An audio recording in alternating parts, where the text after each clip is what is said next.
to be here. Welcome to all of you. It's a pleasure to be here. When Mary asked me about topics to speak on, I mentioned this commentary on Jonah that I'm working on that isn't due for a couple of years yet, but it's with a couple of other colleagues at Rhodes College, and so she thought this might be an interesting topic since part of what we're doing relates to the theme of her course. I'm just going to say a few words about that commentary and what we're trying to do, and then I'm going to kind of transition into reading a relatively brief paper to you, and then we'll leave plenty of time for questions and answers. I understand that this is a group that enjoys conversation and Q&A, and I do as well, so I'm going to leave plenty of time, and you better ask questions, because if you don't, I'm then going to have a quiz on what I said if you Love it. So this commentary that we're doing on Jonah, the three of us, is what we're a commentary is basically a book that tries to address a particular biblical book or section or set of books in the Bible from a particular perspective or variety of perspectives. And what we're doing in this Jonah commentary is commentary on the book of Jonah is to try to introduce some new methods and ways that have emerged in the past few decades of reading the Bible that really haven't trickled into the commentary genre too strongly yet. And so we're going to be looking at several things like, for example, something called spatial theory, which these theories come from outside the Bible, but then Bible scholars try to incorporate them, looking at how space functions in a particular text. And so Jonah is an especially interesting book in this regard because it takes place in a number of locations. Jonah moves a great deal. He flees from God. In the first chapter, he goes down into a boat. He's swallowed by a fish. He's spewed out from the fish. He ends up going to the city where he's supposed to be initially. Then he leaves the city. And so space functions in a very interesting way in Jonah, a lot of different spaces. And so we're going to try to incorporate that into it as well. Another theory, another approach that is not, it hasn't begun with biblical studies, but is being used more and more in study of the Bible, is something called trauma studies or trauma theory, looking at how the experience of trauma, deeply traumatic events, have an effect on an individual or a community. And so we think that the book of Jonah holds some interesting possibilities for looking at trauma theory, because Jonah, you could read his fleeing from God, his lack of a response to God, as in some ways maybe reflecting a traumatic situation, or the way someone might respond in a traumatic situation. Or at the end of the book, when he's unsure about what's going to happen to the city and he waits outside and 3 times he wishes he were dead, perhaps might be tied in with, might be interesting to look at that from the perspective of trauma. And then we have a number of other approaches that we're going to be looking at as well. But the one I want to share a little bit about with you this evening is using the resources of Islam, the Qur'an and other sources within the Islamic community, to see what sort of insights they might be able to shed on our understanding of Jonah in the Bible. It often comes as a surprise to Bible readers, Jews and Christians, that there are many biblical figures in the Quran, but that is in fact the case. There are probably close to 35 or so who are mentioned by name or by title in the Quran who have biblical counterparts. And so Jonah is one of them. He's a prophet, one of about 30 or so people in the Quran who are referred to as prophets. And so what I'd like to do this evening is to just take a little bit of time. This probably won't take more than 25 minutes or so for me to read what I want to share with you, and just give you an overview of how Jonah functions in some of these Islamic sources, and then leave plenty of time for conversation or that quiz, whatever you choose to do. So without further ado, I think I will take a seat and do that. And there is a handout here, so Mary, could you do the duties? There are just a few texts. On the back, there's the last chapter of Jonah in the Bible. You can disregard that, and we will just be looking at the Quran passages that are listed there. And the students, this is the same sheet that you already have from earlier, so no double dipping, please.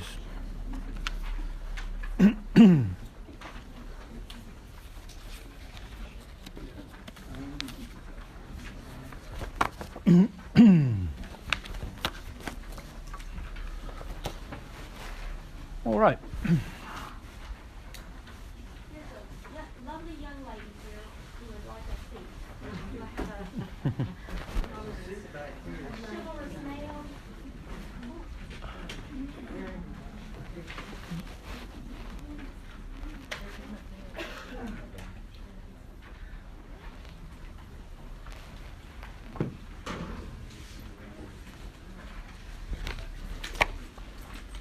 All set? Okay. So our commentary will explore how the figure of Jonah is portrayed and viewed in the Islamic tradition. And so here we're going to consider the biblical prophet's Muslim counterpart.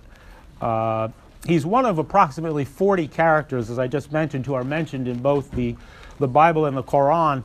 And his tale is also told in the various writings that comprise a body of literature, Islamic literature, that are known as the stories of the prophets or the tales of the prophets. In Arabic, the Qisas al-Anbiya.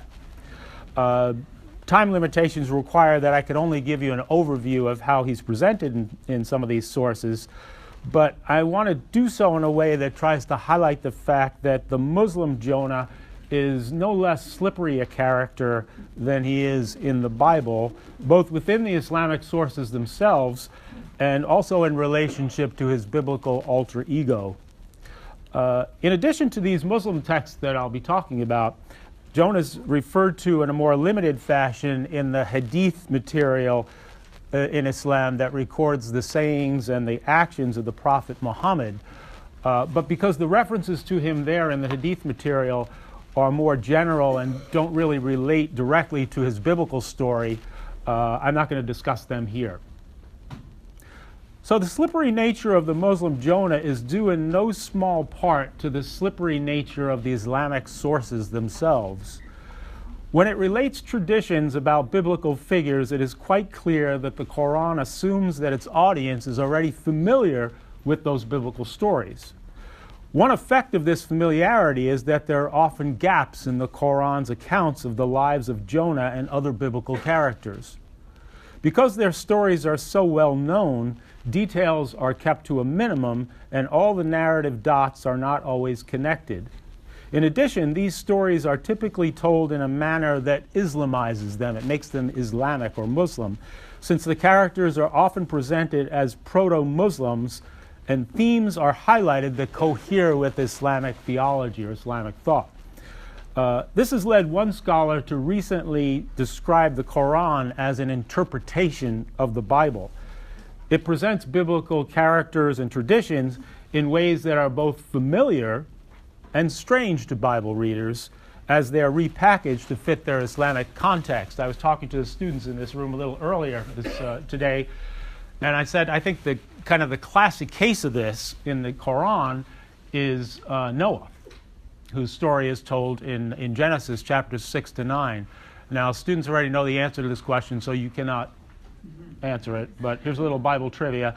Does anyone here know how many times Noah speaks in the Bible? Anybody want to guess? None? Zero? 5, a little bit more than 0. One time. He speaks one time in the Bible. His story is told in Genesis 6 through 9, about almost 100 verses. And in that entire time, while the flood is going on, when he's building the ark, after he gets off the ark, sends out the birds, not a peep out of him. He never says a word. The only time he ever speaks is when he's back on dry land and he curses the offspring of one of his sons. Not very nice words, but those are the only words Noah says in the Bible. In the Qur'an, on the other hand, the guy doesn't shut up. He's constantly speaking. Noah is yap, yap, yap, yap, yap. He's always talking. Why? Because he's a prophet, and prophets speak according to Islam, right? They encourage their followers, they cajole them, they remind them, that sort of thing. So there's a really good, simple example of how the character of Noah, one biblical character, becomes very Islamic in the Quran's telling of the story. And perhaps in the session when we have time to talk, we can get into some of the other ones. The stories of the prophets, the other Muslim source that will be discussed here, function in a way similar to the midrashic literature, the midrash in Judaism. These are traditions from the rabbis that try to that discuss the stories within the Hebrew Bible, the Old Testament, they're like that material in that they sometimes fill in the gaps that are present in the Qur'an as they introduce new information not found in the scriptural tradition. This adds to the slipperiness of Jonah because the stories of the prophets often conjure an image of the character that can be in tension with how he's presented in the Qur'an. In fact, in tension with how he's presented in the Bible as well. So we'll start then by taking a look at Jonah in the Qur'an. There on your sheet you have a number of passages that that I'll be referring to. My goodness, I don't have a sheet myself. I'll take Mary's. She knows all this stuff already. Oh, you have an extra one? Okay, great. I'm forwarding Thanks. some. I have one more. $100? I'm going to get some money before the night. So, Jonah in the Qur'an. Jonah's name provides the title for the 10th chapter in the Qur'an. The Qur'an is comprised of 114 chapters. Most non-Muslims refer to those chapters by number. So like in the Bible, you'll say 14:26, chapter 14:26. But in fact, every chapter also has a title. And Muslims typically refer to those titles, those chapters by their titles. Sometimes the titles are names, proper names of people who are mentioned in the chapter. And in the case of chapter 10, that is the name of that chapter is Jonah, or in Arabic, Yunus, which is his name. So he's the 10th chapter mentions is titled after him, and he's mentioned by name 5 other times in the Qur'an. The Qur'an's about 6,300 verses in those 114 chapters, which is more or less the same length as the New Testament. So it's comparable in size to the New Testament literature. He's also referred to in the text as the one of the fish and the companion of the fish, and we'll see some texts that refer to that in just a moment. So the handout that you have contains translations of the Qur'an passages that mention Jonah either by name or with those titles. One passage, that's chapter 21 that you have there. Let's take a look at that. Remember the one of the fish when he went away angry and thought that we had no power over him. Then he called out in the darkness, there is no God but you, glory to you, I am truly an evildoer. We rescued him and saved him from trouble, thus do we rescue those who believe. I think I may be able to anticipate a question some of you have after just those couple of verses. Who are we there, the capital W-E? That's a reference to God. God speaks in the first person plural very commonly in the Qur'an, sometimes shifting between first person and plural and singular quite quickly, I, we, or then to him, so that we find an interesting shift in registers here. So in this passage, he's described as the one of the fish who angrily departs and assumes that God has no authority over him. He then calls out in the darkness and acknowledges his mistake, at which point the deity answers him and saves him from his distress. His identification as the one of the fish in this text and the reference to him calling out in darkness suggests that this is likely related to the biblical scene in which Jonah is swallowed by the great fish. In both texts, he utters a prayer, with the one in the Bible the longer of the two. In fact, it's the entirety of chapter 2 of the Bible. If I remember correctly, I think it's 11 verses long. And God then rescues him. Despite their brevity, Jonah's words in the Qur'an contain both a succinct statement of the Islamic understanding of God and the prophet's recognition of his own shortcomings. There is no God but you, glory be to you, I am truly an evildoer. This is a good example of the Qur'an's tendency mentioned earlier to Islamize biblical characters in its retelling of events from their lives. In fact, if you look at that first sentence, he says, there is no God but you. That is very, very close to the first part of the Islamic profession of faith. In Arabic, La ilaha illallah, there is no God but God. So when Jonah says those words in the darkness, presumably in the fish, he's mimicking or echoing the Islamic profession of faith, which is also said 4 or 5 times in the Islamic call to prayer 5 times a day. And so it's a very, very evocative phrase here that he's using. There's another likely allusion to this scene in chapter 68, verses 45 to 50, where Jonah is not identified by name, but is referred to as the companion of the fish. Let's look at that passage. That's the third one down. Be patient for your Lord's judgment, and do not be like the companion of the fish when he called out, choking with anguish. If his Lord's blessing had not come to him, he would have been thrown upon the deserted shore guilty. But his Lord chose him and made him one of the righteous ones. In this case, as elsewhere in the Qur'an, Muhammad is the addressee, and the memory of an earlier figure is invoked so that he might learn from the experience of his prophetic predecessor. Now, we know Muhammad is the addressee here because, unlike in English, the word you in Arabic is, there are several different forms of it. In English, we have to resort to you all or you all in order to get the plural, right? But in Arabic, we have different forms for the singular and the plural, masculine, feminine. In fact, there's also a dual in Arabic if you're talking to two people. So here, when it says, remember the one of the fish, that's a masculine singular you. It's a command. So that indicates this is in reference to or directed to, addressed to the Prophet Muhammad. Here too, we can see the Islamization process at work. In this case, Muhammad is told to be patient and not be like Jonah, who pleaded with God while choking on his distress and would not have been rescued if the deity had not shown him mercy.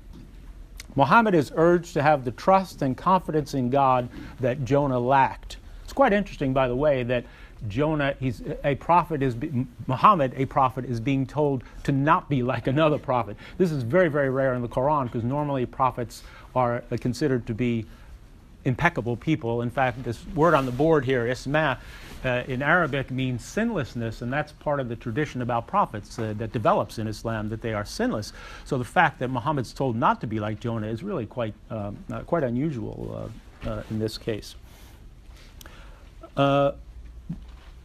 Muhammad is urged to have the trust and confidence in God that Jonah lacked. In this way, Jonah is unlike other prophets in the Quran in that his inability to be faithful to God's call is mentioned in the text. I'm not aware of another prophet whose inability to be, whose weakness somehow is mentioned in the Quran. The Quran's longest passage on Jonah is found in chapter 37, and that's the last one on your sheet there, which follows the general outline of the biblical book that bears his name while lacking its narrative detail. So let's take a look at that. Chapter 37, verses 139 to 148. Truly, Jonah was among the messengers. He fled to the loaded ship and cast lots, but was among the rejected ones. Then the fish swallowed him because he was guilty. If he had not been one of those who give glory, he would have stayed in its belly until the day when they are raised up. But we cast him on the deserted shore when he was sick, and we caused a gourd to grow over him. We sent him to more than 100,000, and they believed, so we gave them happiness for a while. You can see the outline of the biblical story there very clearly. 4 chapters long. Here it's only 9 verses or so. Very brief. So in this passage, he's sent by God, but tries to run away from that call by fleeing to a ship. Lots are cast, and Jonah is swallowed by a large fish due to his offense. Because he gave glory to God, perhaps this is a reference to the prayer that inside the fish that's quoted in chapter 21 that we just looked at. He's rescued from the deity. He's rescued when the deity has the fish spew him out onto dry land. God then causes a gourd tree to grow over Jonah, and the passage concludes by explaining how the people to whom the prophet had been sent, more than 100,000 in number, became believers. There are quite a few gaps. If you know the Jonah story in the Bible, there are many, many gaps there, aren't there? All sorts of things happen in that story that aren't mentioned in those 9 or 10 verses. These Quran texts, both on their own terms and in light of the biblical account, reveal the slippery nature of the Muslim Jonah story. In the first place, their many narrative gaps open up all kinds of interpretive possibilities regarding the details of the tale and the motivations of the characters that commentators have been happy to explore. For example, the Quran never states how long Jonah was in the fish, and this silence has led to suggestions that he spent 3, 7, or as many as 40 days in its stomach. One scholar adopts a minimalist reading and proposes that Jonah was swallowed in the morning and was back on dry land by evening the same day. Interesting. Another slippery issue concerns the order in which the events occur. If the story of his prophetic mission in chapter 37 is seen as a sequential account, in other words, things happen one right after another, then it's possible to read verses 147 and 148, those last two, as describing a follow-up visit Jonah made to the city that led to the mass conversion of its inhabitants. At least one commentator has interpreted the Qur'an story in this way, resulting in a sequence of events that does not agree with the chronology of the biblical account. In fact, students will remember we were looking at one in class earlier where actually the story is completely reversed. He hops on the ship and tries to escape after the city converts, which is the exact opposite of what happens in the biblical story. Similar ambiguity exists regarding several aspects of 2187. That's the second text that you have there, which might be the Qur'an's most unstable verse regarding Jonah. The reference to his anger is often understood to be describing his state of mind after the city was spared. But immediately after this, Jonah cries out to God in the darkness, which is commonly interpreted to mean the darkness of the belly of the fish. This sequence is also in tension with that of the biblical story, where Jonah prays to God from within the fish prior to knowing the fate of the Ninevites. Further muddying the waters is the fact that the Qur'an's longest passage about Jonah, the one we saw in chapter 37, the last one on your sheet, does not make mention of either his anger or of a prayer or petition on his part. The object of Jonah's anger is also uncertain in 2187, with some commentators claiming it was directed toward the people of Nineveh because they were disobedient, and others maintaining Jonah was angry at God for sparing the city. A further point of slippage in the verse concerns the Arabic verb that is often translated as it is here, "We had no power over him." That's God speaking. We had no power over him. It is also possible to render this verb as "to restrict," which would then convey the idea that Jonah thought that God would not limit him and thereby avoid the theologically problematic notion that a prophet could believe that the deity was incapable of punishing him. All the possible ways of interpreting these ambiguous elements of the verse have been endorsed by Muslim scholars throughout history. For our purposes, the most important gaps in the Qur'an's treatment of Jonah are the lack of an explicit reference to Jonah going outside the city to see what will happen to it, and no mention of his biblical hut, the hut that he builds, the little covering that he builds. The description in 21 of him going away angrily might be a veiled allusion to it, but the lack of narrative detail makes this just a possibility. As already noted, his prayer from within the darkness that immediately follows seems to locate him in the fish, so if he's leaving the city, this would result in a resequencing, a reordering of the biblical story. Regarding that hut, by the way, its absence in the Qur'an does improve the flow of the story because when the gourd tree is mentioned in 37, it's not as redundant as it is in the biblical text. Verse 5 of chapter 4, actually flip over your page. Verse 5 of chapter 4 in Jonah is one of the weirdest verses in the whole book. It says, "Then Jonah went out of the city and sat down east of the city and made a booth for himself there. He sat under it in the shade, waiting to see what would become of the city." It's weird for two reasons: what happens before it and what happens after it. Before it, the city is saved. He knows what happens to the city, so why would he be looking to see what happens to the city? And what comes after it says, "Then God appointed a bush and made it come up over Jonah to give shade over his head to save him from his discomfort." Well, he built the booth to have shade. Why does God have to put the gourd there to give him shade? It just doesn't make sense. It's a very weird passage, and some scholars have argued that it doesn't belong here, and actually it makes a lot more sense if you put it earlier in the story, before he goes into the city. He's looking at the city, or after he leaves the city, after he preaches his 4 or 5 words to the people. Then it makes sense. So it's just a very, very odd story. But here in the Qur'an, you don't have a booth, so you don't have the problem of the gourd tree. It's not redundant as it is in the Bible.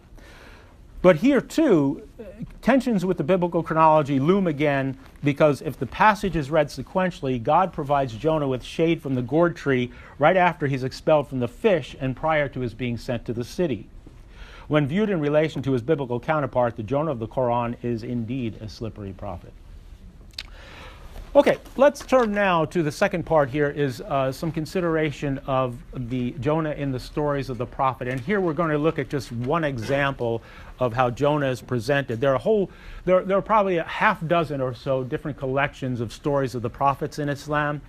And the very unusual thing is that they typically don't agree in how they tell the stories of these prophets. And that's clearly the case in Jonah. And the one that we're going to be talking about here is the most unusual and in some ways interesting story. So I thought it would be kind of interesting and fun to look at. The stories of the prophets, or Qisas al-Anbiya, are collections of traditions about various figures from the past, most of them biblical, who are venerated in Islam as messengers that have been sent by God. The most well-known and frequently cited of these collections are those written by three individuals, one named al-Thalabi, who died in the 11th century, al-Kisa'i, who died in the 13th century, and Ibn Kathir, who died in the 14th century. So these are, Muhammad died in 622, so these are coming along 600-700 years after the death of Muhammad. Jonah is mentioned in all of these sources, but here I'm going to consider how his story is presented in al-Kisa'i, the one from the 13th century, because it is the most fully developed at 5 pages in length and the most interesting in relation to the biblical account. Al-Kisa'i begins by describing Jonah's birth and family background, including his father's death when Jonah was still a child. At age 7, his mother brought him to a group of scholars and ascetics who took him in until he was 25 years old, at which time he married and returned to his people in Jerusalem. He's then commissioned by God to be a prophet, and unlike in the Qur'an, where the place he was sent remains unspecified, he's told to go to Nineveh. Al-Kisa'i also identifies the name of the city's ruler as Thalab ibn Sharid, which can be translated as fox, son of a vagrant, who is labeled as an enemy of the Israelites. Jonah makes a half-hearted attempt to avoid God's charge, but he is soon on his way to Nineveh with his entire family in tow. When they reach the Tigris River, he begins to transport them to the other side, one by one, beginning with his older son. When he deposits him on the opposite bank and returns, he discovers that all his possessions have sunk into the river. As he brings his younger son across the water, a wolf takes the older boy, and when Jonah runs after it, the wolf turns around and tells him, "Go back, for I have been commanded to do this." Jonah returns to the river only to discover that his wife and his younger son have also disappeared. God then informs Jonah that he had been complaining about what a burden his family had been, so he's now relieved of them, but he'll get them back if he does what he's been told to do. We know where this story's headed, don't we?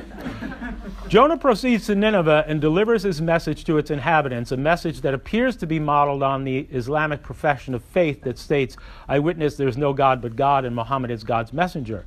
Jonah urges them to testify that there is no God but God, and that I, Jonah, am God's servant and messenger. So clearly an echo of the Quran, the Islamic profession of faith.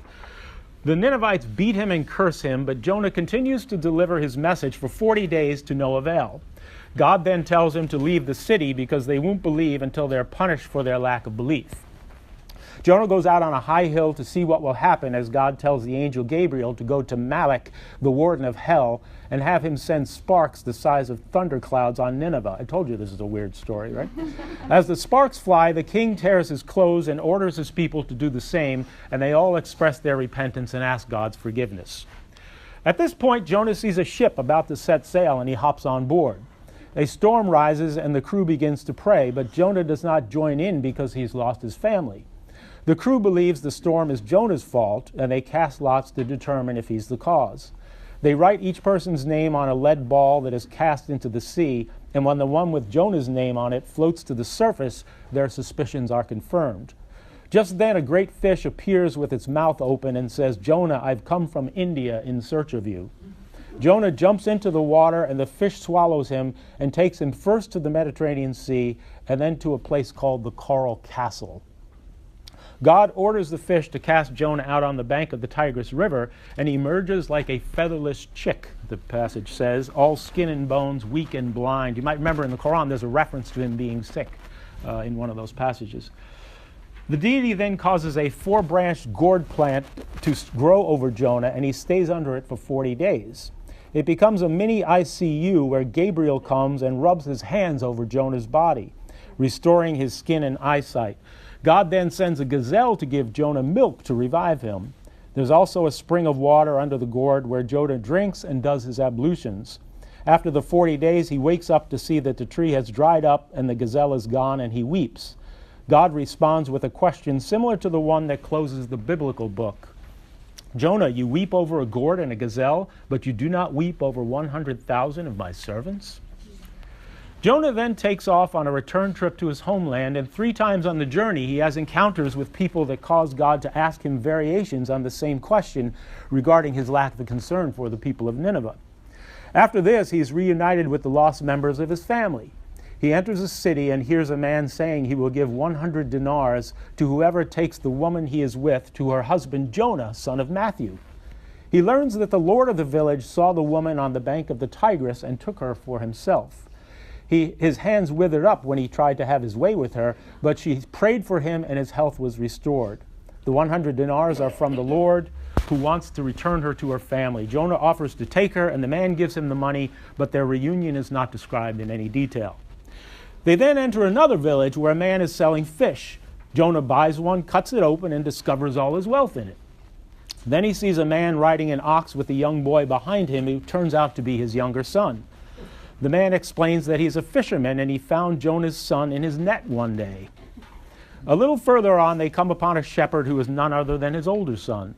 The owner of the sheep explains that one day a wolf came to him with the son and told the man, "This boy is given in trust to you by God." So God was the one responsible for the wolf taking the child in the first place. The now reconstituted family returns to its people, who rejoice upon seeing him. Jonah lives among them until he dies, exhorting them to do good and to refrain from evil. There are obvious differences between El-Kasai's account of Jonah's life and the biblical book. The chronologies do not mesh, since his time on the boat and the arrival of the fish occur later in the Islamic text than they do in the Bible. His character comes across as less petulant in El-Kasai's story, where he's not as angry with God and he does not express a death wish, something he does 3 times in chapter 4. As already noted, Jonah does not build a hut as he does in the biblical narrative. The gourd is present, but it serves a different purpose for El-Kasai, as a place for Jonah to recuperate rather than as a source of shade as he waits to see what will become of the city. He already knows what happens to the city, because in another break from the biblical account, they are punished by thundercloud-sized sparks. The absence of the hut also removes the redundancy that had been noted in the biblical story, where the gourd serves a purpose that's already being met by the hut. Perhaps the biggest difference between the 2 texts is El-Kasai's introduction of Jonah's family into the story. The frame narrative concerning his wife and 2 sons radically transforms how we view Jonah and his circumstances.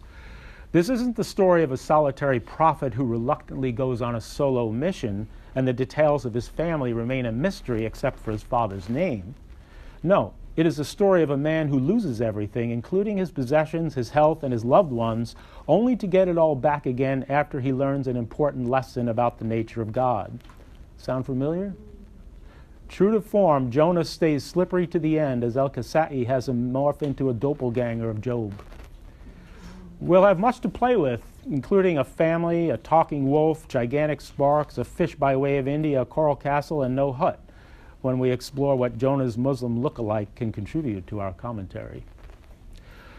So this is just an attempt to show you how the various Muslim sources, in this case we looked at all of the Quranic passages that mention Jonah, as well as this one story from the stories of the prophets, just to see how, in fact, again, the contours of the story remain, the character remains somewhat the same, but they're being interpreted and reworked in ways that again, better reflect the Islamic and Muslim context in which they're now found. And again, this is something that we see repeatedly throughout the Qur'an and the other sources. I'm teaching a course up at Rhodes this semester on on the Bible and the Qur'an, and it's a theme, and Mary's taught this course before, I know here. It's a theme that we see repeatedly throughout the text, how the Muslim sources are true to the Bible, and yet they present they give a spin to the text that at the same time allows it to remain true to the interests of Islam. So thank you all for your attention, and I'm hoping we won't have to have a quiz now. So we do have some time, I think. Yeah.